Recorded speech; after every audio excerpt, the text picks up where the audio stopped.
Here's some jazz guitar riffs that will be useful in our version of the Arctic Monkeys song that we're working on. First is a head riff, a simple blues scale one. It's a simple catchy riff that will be played at the beginning of the song, at the head of the song, and it's in C minor, and it's just this blues riff.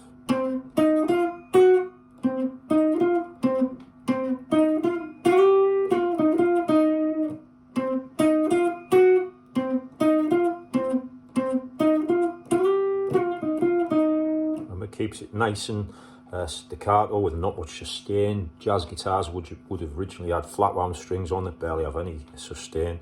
These are quite dead strings, so they've got a similar effect. No bends, because they would have had quite fat. The G string would have been a wound string that you wouldn't have been able to do that on. We've got our flat and fifth.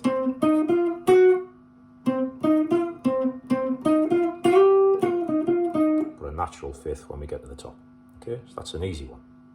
Then we're going to have a couple of lead guitar ideas that are based around basically the arpeggios of C minor 7th, F minor 7th, and various altered G chords. Okay. First one is based on a minor 9th, and it's going to go. Okay. There's the 9th starting the solo. So that'll be over our C minor chords. Then we'll have an F minor that will make a bit like a 9th, because it'll have this run. All frets 6, 8 and 10, starting on the D string. But with some nice little slides up the G string. That gives us a sort of bit like an F minor 7th, F minor 9th, sorry. Then we'll have the version of a G kind of altered chord. In this case, it's going to be a bit augmented, and it will have this riff in.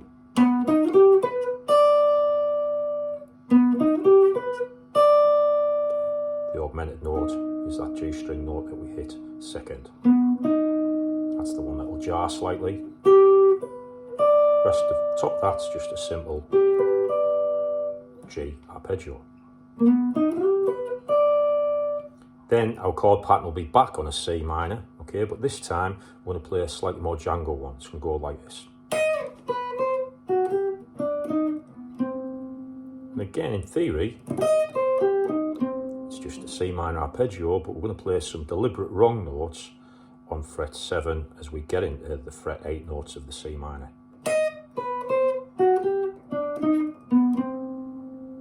Okay, then we'll be going to an F minor chord again. This time, rather than F 9th, we're going to give a little bit of an F minor 6th feel, and that's even more dissonant. That's it.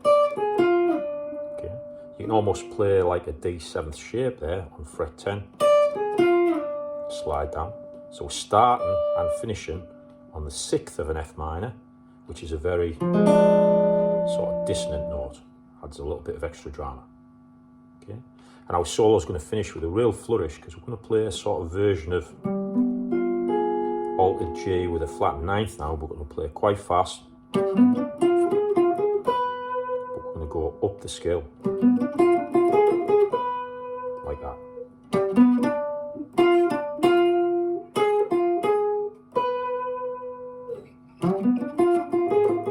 It's a bit more kind of bebop, that riff, real kind of fast, funny altered arpeggio chord. That's the first part of it. Then second part of it. Finishing on that note, and our very last note of the solo is likely to be not a C, but let's make it a D, which will keep the kind of the jazziness of the solo that resolve on that top note rather than our natural C. Okay, I'll try and play the whole solo now. There'll probably be a mistake joining the bits together. Okay, so it starts like this.